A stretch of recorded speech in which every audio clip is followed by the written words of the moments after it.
You're listening to Sweet Talk, all things maple. I'm your host, Aaron Wightman, broadcasting today from Ithaca, New York. Joining me from the Adirondacks is my colleague and co-host, Adam Wild. Hi, Adam. Hi, Aaron. So you've been investigating some pretty interesting topics and trying to bring that unique perspective to the show. So what do you have for us today? Well, usually we picture maple syrup being produced on farms in the country. The stereotypical sugar bush is a big stand of maples in a forest environment. However, maple trees grow in other places too. For example, it's easy to find large numbers of big maple trees in neighborhoods, cities, and parks. So today, we're going to look at the possibility of making maple syrup in that environment. That sounds really interesting. And it is easy to see value in that. Part of the challenge for the maple industry is educating consumers about real maple syrup, including how it's made. And what better way to do that than through that first-hand experience? Yeah, that's right. In the past, the majority of Americans lived on farms. Something like 90% lived on farms in the 1800s. But today, that number is less than 1%. So Americans rarely get a chance to see agriculture up close. But by tapping neighborhood and city trees, we bring that experience to suburbs and cities. So today, we're going to hear from two folks with innovative approaches to sugar making in cities and residential neighborhoods. Sounds great. Let's go ahead and have a listen. Hi, Kristina, and welcome to Sweet Talk. Hi, Aaron. Thanks for having me today. Yeah, sure. It's great to have you. And can we start by having you tell us a little bit about who you are and what your role is at Onondaga Cooperative Extension? Yes, so I am the Forestry Program Specialist at CCE in Onondaga County, and I've been here for almost 8 years. I was hired to come in and begin a rural forestry program for Onondaga County. And I came from UNH Cooperative Extension in New Hampshire. But when I arrived here, I realized there was a significant urban component to my job that I wasn't entirely prepared for. I hadn't had any background training in urban forestry, and I found it really interesting and very dynamic. But I was a little bit overwhelmed because I didn't feel like I had the technical expertise to do it. Now my job has evolved to have the traditional forestry component of helping landowners make good decisions about their property, as well as participating a lot in urban forestry efforts around the county, really empowering residents who are interested in increasing their tree canopies to engage with their municipality and get that kind of work done. But I also do a lot of other sort of odd things, like many extension educators pick up along their journeys. So I'm a community facilitator for urban and suburban deer management issues. So I help communities through that decision-making process. And I also do some maple sugaring education. And I started as a real hanger-on to the Cornell Maple Program and kind of developed my program from there. Right. Yeah. We're happy to have you as a hanger-on. You've been a great partner. Thank you. And for listeners who may not know, Onondaga County is the home of Syracuse, New York, which is a major urban center, almost 700,000 people, I believe, with a dense urban core. So how exactly does sugar making come into the picture here? Can you tell us a little bit about your urban sugaring efforts? Well, when I arrived here from New Hampshire, I was kind of worried that I would have to let go of some of the things that I really loved about rural forestry or traditional forestry. And I've always been interested in making maple syrup and maple sugar, even at a hobby level. But I didn't see a place for that in my current position.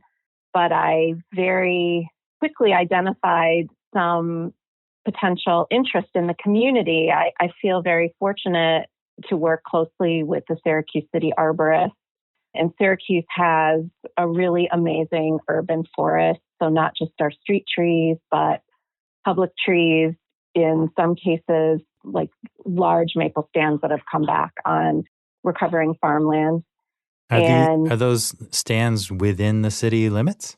Yes. Yeah, they're Wow. within the city limits. And our city arborist was very open to discussing some of my pie in the sky ideas. And at the same time, he introduced me to some other people in the community that were also interested in maple sugaring and doing it on a small scale as hobbyists. And they were sort of in my age cohort. They had children in school, and there was a big interest locally from teachers and parents to kind of bring that education to the kids in Syracuse. And I realized what we had were the basic parts of an urban sugar making program. And one of those parents has a business. He's expanded over the years, and Salt City Maple is like a bona fide maple producer in Syracuse, New York. Yeah. Well, that's amazing. And some of the attributes that allow this to happen, I think, about maple are like, if maple was any other ag enterprise and there was this land base available, like if we wanted to grow corn on it, we would have to disturb the land, right? But maple doesn't do that. We don't disturb the ecosystem. So has that helped you gain access to these city properties? Are they in like city protected watershed lands or anything like that? Well, it's interesting that you bring that up. That's so very true. And one of the properties that we're most interested in developing a larger component in the southern part of the city is used as a recreational space for a lot of different interests and recreational activities. And some of what the concern is, not only with bringing a maple production, but bringing in any other recreation or education to that forest stand, is it's going to get destroyed. It's a best kept secret, keep it a secret, but it's public land, and we really should be utilizing it for education with such a rich resource that we have right in the city of Syracuse. And the fact that maple does not disturb the forest, and I would argue it adds value to the forest because it adds another educational piece at a minimum and a value added ag product. It appeals to people because it's not an invasive activity necessarily if it's done the right way. And I think that is ultimately what's going to allow us to establish a viable program here. Yeah, with a lot of expanded uses of public spaces, you do run into the not in my backyard phenomena with people with bordering properties. But it sounds like we avoid that with maple just because of the appeal of the product and the minimal disturbance that we have with the land. Well, and it can serve a whole range of audiences. I mean, I think youth is sort of where my entry point is because that's where my collaborators and partners are. But there's been a lot of adults that have expressed interest in a community maple program where they can assist and work if we, need that kind of help someday. And they're just fascinated that the trees that have been around them their whole lives can actually produce a product that they thought only happened like way out in the country. We could do that right here. Yeah, that's so cool. I actually have my best friend from fourth grade lives in Syracuse. He moved there recently, and they tapped their front yard tree and made a really large amount of maple syrup from one tree. And I calculated the sugar content that I think they had in their tree, and they were somewhere at around 4% sugar. Get out. So really? Front yard trees can be very productive because they have such a large crown. Huge crown. So there's lots of opportunity. So you're describing a lot of interest in urban sugaring and a pretty considerable resource that's available, and also some people that are already doing this. So can you explain the basic setup of urban sugaring operations in your area, what they look like? They're very simple, and I'm fortunate I couldn't do it without my collaborators at this point because we as CCE and the city of Syracuse, we kind of lack the maple infrastructure in order to have the kind of production that I think we would want. So I'm able to work with the city and with Brad Syracuse, who's Salt City Maple, to tap trees. We do a little miniature sugar bush in one of our city parks that has a lot of maples in it. That park is located close to 2 schools that are within walking distance. Transportation is a big issue. Field trips right now are a big issue. And we collect that syrup, and I do some pop-up snowshoeing during maple season where we do a nature walk, take people down that trail, talk about what they're seeing, what a tubing system is, and we talk about the tank and what's collected in the tank versus the buckets that we have hanging across on the other side of the trail. So we can kind of compare.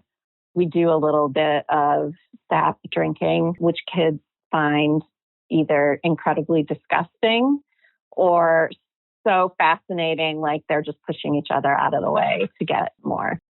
And then because of a collaboration with Brad Fierke, he literally is boiling all of his sap that he collects in his backyard. So not every class or community center after school program is able to see the boiling, but we do have, we are able to do some instruction. Ideally, we would have our own evaporator and our own place to do those demonstrations. And I think we're getting closer to that. But right now, it's all of the people working together that kind of make this program work. And, for the kids that live in the city that are part of the Parks programs, Parks has made it part of our annual contract to do maple programming with the kids in those programs. So they see it as a priority for urban kids to have a chance to come out with me and tap trees and talk about why sap runs and to compare maple syrup and how it's different from table syrup. So there's sort of a basic educational component and then a hands-on applied component that I would like to see grow quite a bit. Well, that's a really interesting public-private partnership with both Cooperative Extension, city parks, the city forester, and working with private entities. And then the schools get brought into the mix. And it sounds like there are a lot of beneficiaries to this program. What do you think the people in Onondaga County are gaining out of this? Well, what I hope they're gaining is some insight into an agricultural activity that we don't often think very much about. I know growing up, I didn't know the difference between maple syrup and table syrup. It wasn't something, we didn't have maple syrup on the table on the weekends. So I hope at a minimum they understand that it's an important local agricultural product that's done with minimal, invasion of the forest, changing of that forest stand, that it's an important piece of the New York State economy. I do talk about that with kids and adults, and there's a lot of room to grow for business producers. So who knows, some of those kids may grow up and be maple producers, or in the case of the school I'm working with right now, I'm working with an ag program. Those kids may want to be farmers, and farms have woodlots. And, we're all promoting diverse enterprises on farms to help farmers be successful, keep their land open, stay afloat. So I hope to be making a difference there in some way. Yeah, and you've touched on a lot of different needs, both the need to educate people about where their food comes from and training the next generation of farmers, which is a huge concern as our current farmers are aging out of the industry. So it looks like a really highly beneficial program to the residents of Onondaga County and to agriculture in general. And I'm wondering if you see any benefits of this to the New York maple products industry as well. Well, I know that learning about maple drove me very quickly to the maple experience at the New York State Fair. I'm hoping that it produces more maple customers and maybe more people that support, maple industry, local agriculture, and spend time visiting local producers and getting to know them. They're their neighbors. We have a large sugar house that's right directly inside the border of Syracuse, one large production location that's an independent sugar maker. So they can be anywhere, and we should learn where they are and support that industry because they need local customers to succeed. So you think exposing people to how maple syrup is made and the product itself helps draw interest to maple syrup and maybe drive sales a little bit? Yeah, and drive sales a little bit and maybe get people motivated to learn about other agricultural production that's happening in our area. Our county is really interesting because it is urban and rural, and we have a big farm economy here. And I think, if you're associated with the urban center at all, you may not think very much about the rest of the county and all of the different activities that are going on here. We're really fortunate to be able to source so much local food right here in Onondaga County. Yeah, and this is a good moment to tap into something bigger. It seems that there's a movement afoot just culturally in general in the country of people wanting to be more connected to meaningful work, to where their food comes from, to the land. And so this is a good time to connect people with this type of experience. So I can imagine other people thinking, hey, I live in Rochester, New York, or whatever other small city around the region or in the Northeast, thinking maybe we can start a program like that in our community. So if someone has that thought, can you recommend an approach for getting it off the ground? Who do they need to talk to? What kind of resources would they need to get started? I think probably the most valuable thing that I can offer as an extension educator is look for collaborators and other people that share your interests. And, for the first couple of years that I was in this position, I just talked about what I wanted to do with everybody that I met from, if I thought they might have a connection to maple sugaring. And, we're always encouraged to keep an open mind about funding opportunities and partnership opportunities. So sometimes when you have an idea like that, it feels like, this is a big lift. How am I going to make this happen? But check out your local municipal arborist, learn about the forest resource that you have in your city.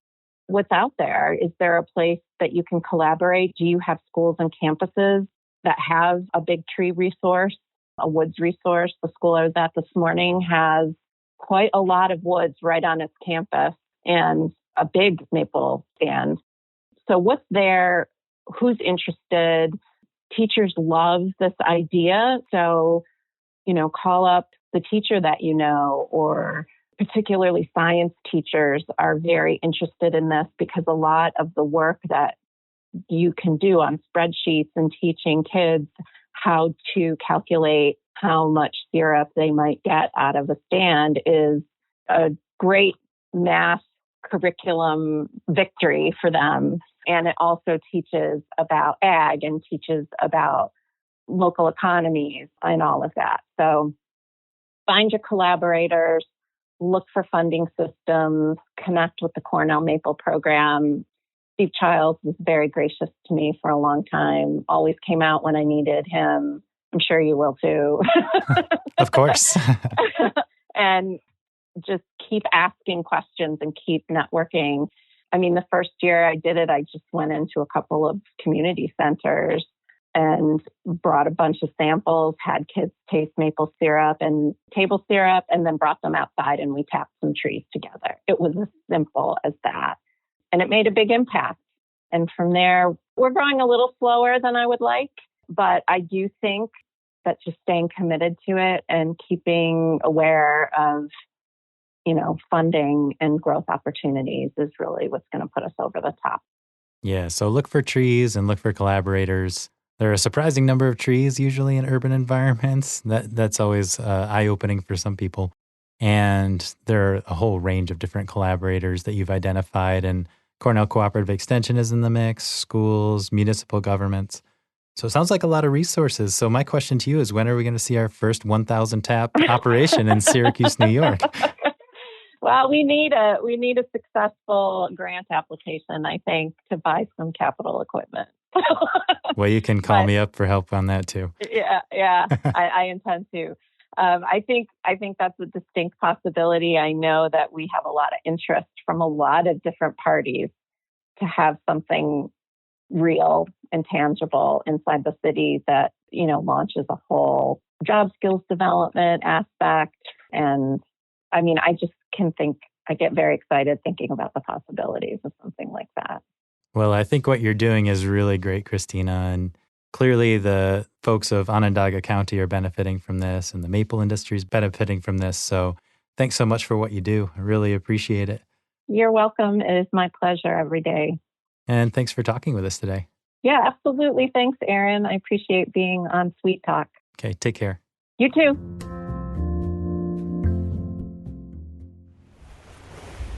Wow, so we're in a carport, but this is your sugar house.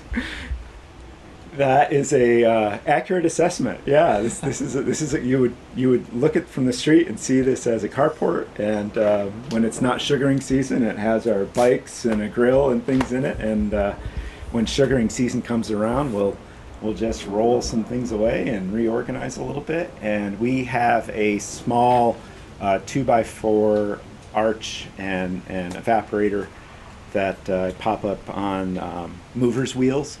And wheel it into place and put the chimney on, and we're ready to go. You just heard my friend and neighbor, Greg Albrecht, founder of the Roat Street Sugarworks in Ithaca. I sat down with Greg to talk about how he started a community sugaring operation in a suburban neighborhood just down the road from Cornell University. Hello, Greg, and welcome to Sweet Talk. Welcome to Roat Street. And this is an honor to have you in the neighborhood, and we're certainly very appreciative of the Cornell Maple Program. So, you have a unique sugaring operation, Greg. Can you just give us a broad overview of what you do here?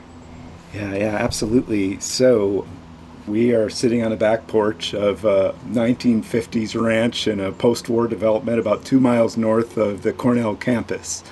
And we are in the middle of our sugar bush.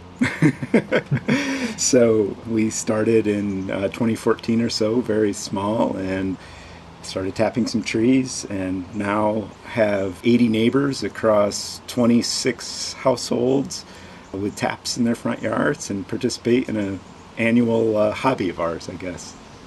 So that's really cool. I mean, as you said, we're sitting in a backyard, and these lots are maybe a quarter to a half acre in size, but there's plenty of maple trees all around when you look at it. And so you identified that as a potential sugar bush, which is really neat, and made it happen. Can you tell us a little bit about the details of the arrangement you have with your neighbors, like how you collect the sap and how you divvy up the syrup and process it and things like that during the season? Yeah, so we, as of last season, 2021, we had 120 taps. And there's about 45 of them on 3/16 vacuum line that are contiguous with the property that we're stewards of. And the remaining 75 are scattered about different half-acre lots, like you said, quarter-acre lots on buckets. And we tap mostly red maples. That's the predominant species in our sugar bush here. But also healthy Norways, healthy silvers, and we're fortunate to have a few sugar maples too. After tapping all those other species, we realized the reason they're called sugar maples. But I guess it's, first and foremost, it's really intended to be, a fun hobby. And so it operates out of our, hobby budget, if you will, right? And it's just intended to invite neighbors to participate in it however they like. So Victoria, our son Isaac, and me, we own all the buckets and the equipment. And that allows us to manage for, single maple use and sanitation year in and year out, and just logistics. And it also doesn't burden anybody who wants to help out getting involved as much as they want with any cost or anything like that. And that's on us. That's, a priority because it's a fun hobby for us. And every year we email our neighbors to see if they'd like to do it again for another maple season. And participation comes in many forms. It may be they allow us to tap their trees with buckets or tubing as our adjacent neighbors. Some folks help collect sap, whenever there's a flow. Others help chop wood, and others stop by and help in the sap house on a boiling day.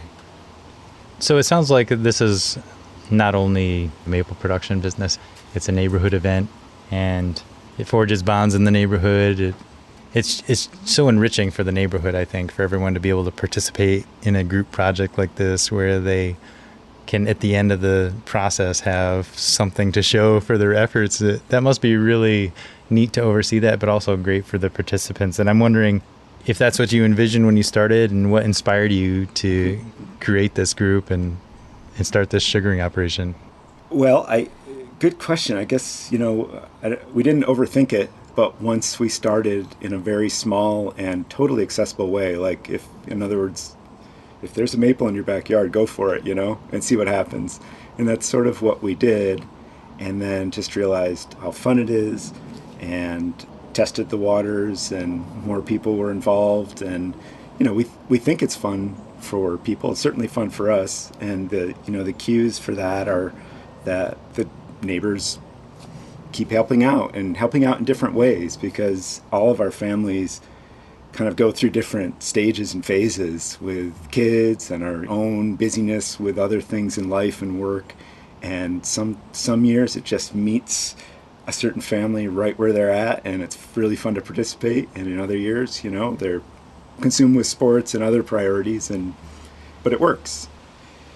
And our advice is to just go and try it, because we are firmly believe that any hobby that involves walking in the woods, being social with neighbors, fire, and at the end of the process there's a valve which this most delicious food comes from, all in the months of like late February and March, like that's a hobby you can't beat. So yeah, so I asked what your inspiration was, and it sounds like, you started modestly in your answer by saying you just kind of pieced it together and saw what worked, but it sounds like you have a really nice vision for what this is and what it brings to people.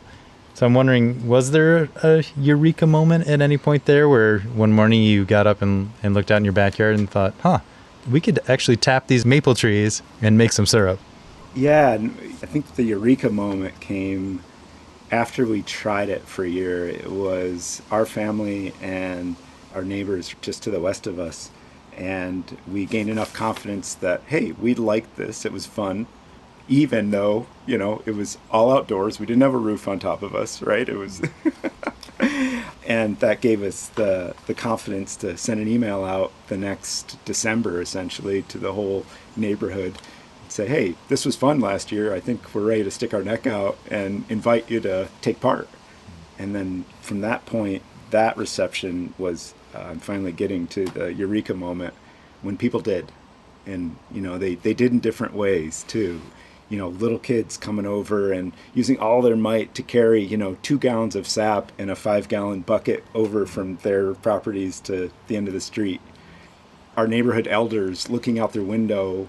Maybe they're not able to come down to the sap house during a boil, but they look out their window and they wave when we collect, and they see the buckets, during the season in their front yard. High school kids who are clearly busy with academics and sports and music, coming down when they would see the lights on and the steam rising, and hanging out on, a Thursday evening when we're boiling, when they probably have 101 other cool places to be. That reception was kind of when we knew that we were onto something. I've been close enough to this operation to experience a little bit of that, although it was COVID, and can relate to some of those statements from our old family sugar bush, just the joy of being involved with the process. And I think people that listen to this episode might be inspired by that and think that they might want to do that in their own neighborhoods. But I'm sure there are some caveats to it. There are challenges. Making syrup you're making a food product, so there are things to learn in order to do it safely and correctly. I'm wondering what challenges you encountered when you set up this arrangement. We do realize that we're, making a food product, and we want to do it with as much care as possible. So, didn't have a family operation to sort of bridge from just the guidelines from the Cornell Maple Program and others. Just took those to heart. So any, buckets we purchased or taps or anything that was going to touch sap or syrup was food grade, and it just we're careful. We realized, sap's a perishable product, and there's a method to turning it into syrup and then canning it properly and all that. So, but that's kind of simple. I think it goes back to our view of seeing this as a hobby. It's not a business, and so the challenge is, if you view it as a hobby, not every drop matters. So, our primary goal is to get together at a otherwise kind of lousy part of the year and enjoy each other's company and the experience of it. And second or third down the list is production. So there'll be spills, there'll be missed collections after a run, and maybe I'm out of town with work or something like that. You know, you wake up early on a Saturday morning and you've got several hours of boiling, and at 10 a.m. a dozen fun people stop over and, you know, hit the brakes because kids want to know, like, how does the sap get from a tree and through the evaporator and into a bottle, you know? And so those might be seen as challenges if I was really focused on producing as much or more than last year. But since I've matured and realized that that's not the point of it, it's all good. In commercial sugar bushes, those would be a lot of the same challenges. But with your setup, those are things that, because they're a lower priority, you know, in terms of losing a little bit of sap and everything, that sounds kind of liberating. Yeah, I guess that's a good word to describe it. Yep. And we've learned too to, you know, help make it fun, and so that when you're with people, you don't have to talk about logistics, or it's not like running a business together, right? So, you know, setting up record-keeping notebooks and sap drop-off sheets and things like that are just clear and simple for folks to participate with when they come and drop off sap, and making the sap house simple and safe. And when people come over for the first time, especially with kids, you know, kind of walking through as I'm describing the process, talk about safety a little bit, so, you know, no one inadvertently can have a bad experience there. That just helps people have fun, you know, not worry about things. And of course, this is probably no different than a real farmer who's operating this as a business, but squeezing it into busy work and school schedules is, you know, always a challenge, but one where, for maybe some insane reason, we continue to not let bother us and just do it. And, you know, we'll catch up on sleep after the season's over, kind of thing. Yeah, you seem to imply that this isn't real farming, in air quotes maybe, but yeah, fair. But I think it is. And there's a lot of merit to growing food in a lot of different ways, and in ways that connect people with the land and the resources around them. So I would say you're a real farmer and definitely a real maple producer. Wow, I thank you. I'm a little speechless here. Thanks. You know, you asked earlier about, you know, the eureka moment or kind of what inspired you, and I skipped a step or two there. And I grew up in upstate New York, so, you know, maple sugaring, while it wasn't a pursuit by my mom and dad and brother, you know, it was all around us. And it was always, you know, a time of year we look forward to, whether we went to maple festivals or open houses. And, you know, of course, like a lot of people, we peeled the wallpaper off our kitchen a few times when I was a kid too, with sap on the stove. And then just bumping into, like, we have a neighbor down the street who's a retired professor of indigenous culture, and, you know, just talking with him and learning more about the history of maple syrup just made it all the more meaningful and interesting in New York. And then, you know, as I became an adult, colleagues and friends do some commercial syruping and whatnot, and kids motivate a lot too. So we had a 6-year-old kid at the time and looking for all sorts of different things to do, and not opposed to a challenge and something new. And we took a class with Cornell Maple Program, Cornell Small Farms Program with Steve Gabriel at the time in 2014. And he had us out to his sugar bush. He immediately saw this 6-year-old kid, made him his co-presenter, and we left there with 6 taps and 6 buckets and 6 lids in 2014. The next weekend, fashioned a cinder block arch with some stainless steel buffet trays that we had, and you know, we were off. And, you know, certainly Cornell Maple Program, the Wild Center, Lime Hollow Nature Center were all places that we kind of tapped into. I know the Wild Center has a really nice community maple program, or did, and that was kind of inspiring to help us just get started. And then from there, we liked it so much, and then we stuck our neck out a little more with the neighborhood. And about that next year, I had recently turned 40 and decided that was the time that it was okay to buy something shiny for myself, and bought a proper hobby evaporator and found a way to put a roof over us, so at least we didn't have to boil in the snow or rain. And here we are. So I recommend look into the local trainings and schools or weekend events, and then just do it. It's close at hand, I guess, I realized after we actually took a class and then tried it. So a lot of the programs you mentioned, including the Small Farms Sugaring Program, are still being offered, so I encourage folks to go check those out. The Cornell Small Farms Program on their website is currently advertising the maple syrup production class, which is now hosted by my colleague and program co-host Adam Wild. So go ahead and check that out if you're interested. And I'm wondering, Greg, if you have any closing thoughts for people who might be considering undertaking an endeavor like yours. Yeah, go to the Cornell Maple Program website, the Cornell Small Farms website, look around, your local extension, community, even, sugar makers that might be down the road or in your family or things like that, to just try it and then think about that, the land that's around you. What we did was we took stock of the healthy maple trees around our property, and I'll admit, beyond our property too, in the neighborhood, just thinking about the future a little bit. But we started small. We have 7 taps on the property, and we tap 120. So, I did a little bit of rubbernecking at looking at the maple resources in the neighborhood, right? I guess another thing, this is a hobby. It's meant to be social and fun, but still work and productive. Like, we still want to, make a quality syrup. But that requires collaboration and the willingness and interest in doing that. So I guess you got to ask yourself, do you like your neighbors? Do you like hanging out with your neighbors? And if the answer is no, that's just fine. There's other hobbies and pursuits and interests. And if the answer is yeah, and maybe I don't know them all that well, I'd say this is a great way to interact with each other on a, weekly basis, really, for 4 to 6 weeks during the sugaring season. I think taking stock of the equipment you already own is a thing that we did, if I think about it, and using it.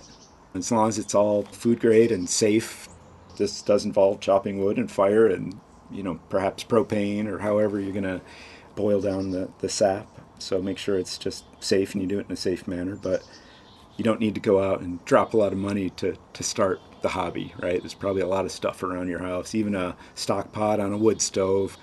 In the dry winter is a nice thing to have, filled with sap, boiling away slowly.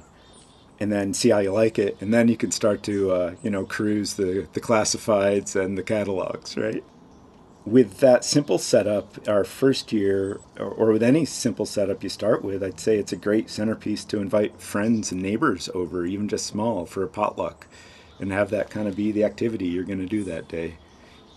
Hey, come on over. We're boiling some sap down. We got a pot of chili. Bring a potluck dish. That's a fun way to see if it's a sort of good gathering activity. And then that sort of leads to discussions of, hey, this is kind of fun. I've got maples, down the street.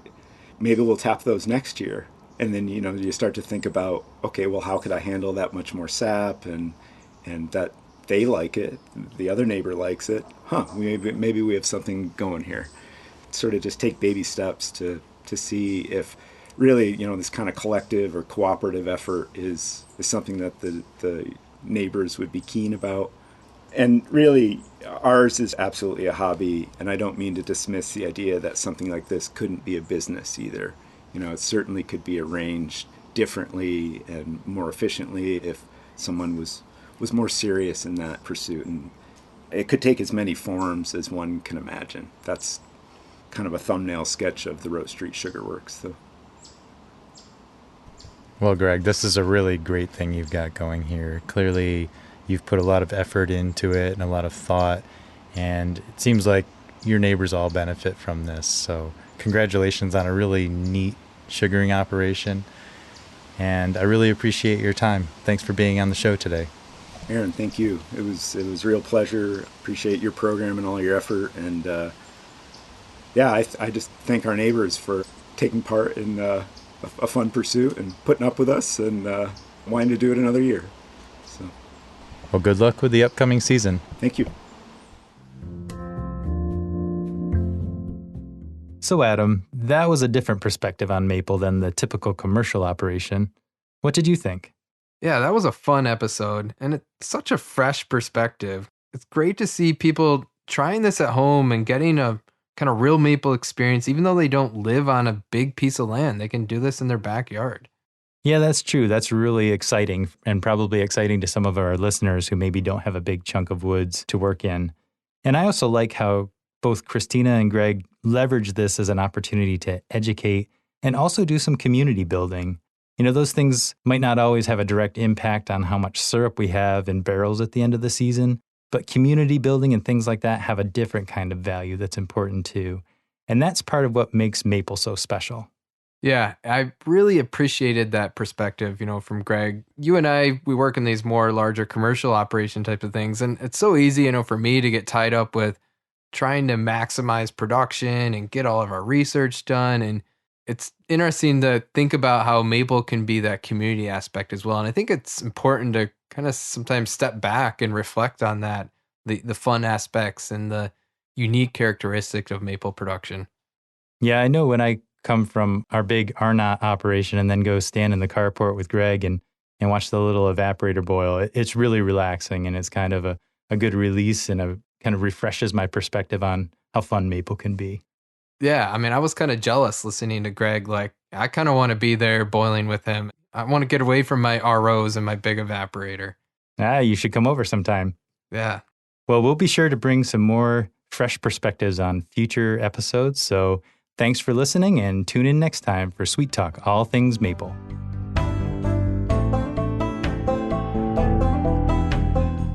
Thank you for joining us for Sweet Talk, all things maple with Aaron and Adam. Sweet Talk is produced by the Cornell Maple Program and is made possible from funding from the USDA National Institute of Food and Agriculture. All music was obtained from Blue Dot Sessions. For more information on all things maple, visit cornellmaple.com. Join us next time for more Maple Sweet Talk. Have a sweet day.